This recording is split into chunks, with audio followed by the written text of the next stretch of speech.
Red Brick Properties, taking your property's headaches away. Hi everyone, welcome to the Red Brick Real Estate Minute. Today we're really honored to have the opposition leader of the ACT, the Honorable Alistair Coe, with us here at the premises of Red Brick Properties. Alistair, welcome. Thanks, Nolan. Good to be here. Yeah, good to have you here. So, Alistair, just going to ask you a couple of questions for our audience.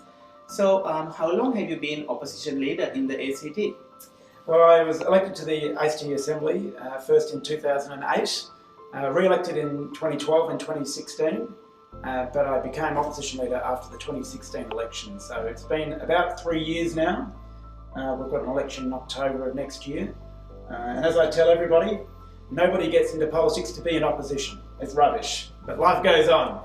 You know, Alistair, I totally agree with you. Like in real estate, we have a saying, in real estate, there's no second place.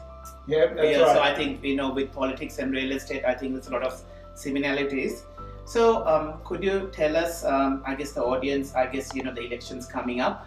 So what do you see as the challenges in the Canberra community today? Well, Canberra's a great place and I think it's got a very bright future. And we want to do everything we can to unlock the potential of this city. And in particular, when it comes to the property sector, there are just so many taxes that seem to be strangling the city at the moment. And I'm a bit worried that over the border in New South Wales is becoming a more attractive opportunity than here in the ACT. So particularly with rates and land taxes, we've got to bring those under control. So we're very much committed to freezing rates from 2020 through to 2024. And we want to do what we can to make sure that the ACT is an even better place to invest.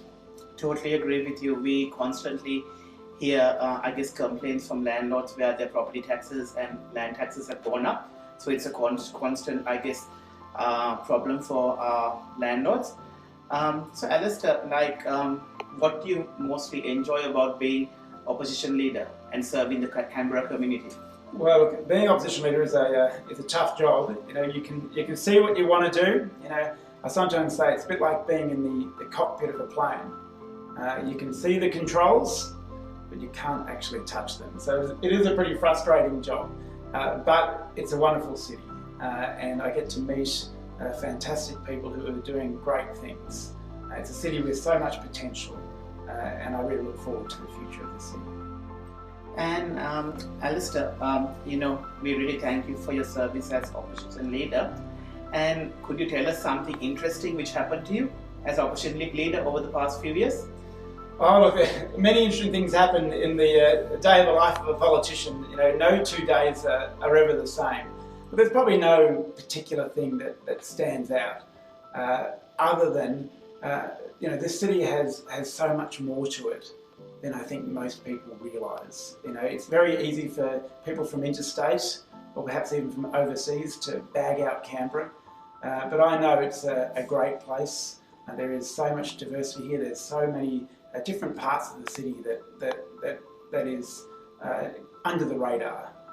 So to the many people in Canberra that work so hard to make this the wonderful place that it is, I'm very grateful because it really is a beautiful place. And as I said, I think it's got a pretty exciting future. And Alistair, our audience would like to ask, the future Chief Minister, what's his favourite food? Favourite food? Oh, good question. Well, I certainly do eat a lot of food from the subcontinent. There is no doubt about that. We're blessed to go to many Indian community events, many Bangladeshi and Pakistani and Sri Lankan events. So I certainly do eat a lot of subcontinent food. But look, I'm pretty fortunate in that I get to go to many different events, many different multicultural community events.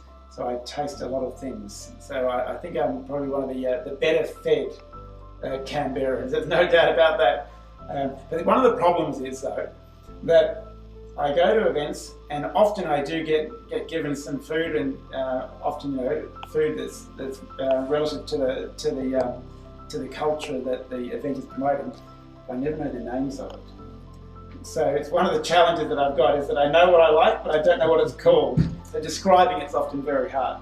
So maybe, Alistair, next time what you should do is take a picture and put it on your Facebook group, and then maybe members of the Canberra community can come in and tell you, what lovely food dish you had. And my final question for you, Alistair, I know you're pressed for time, is just what do you do to relax?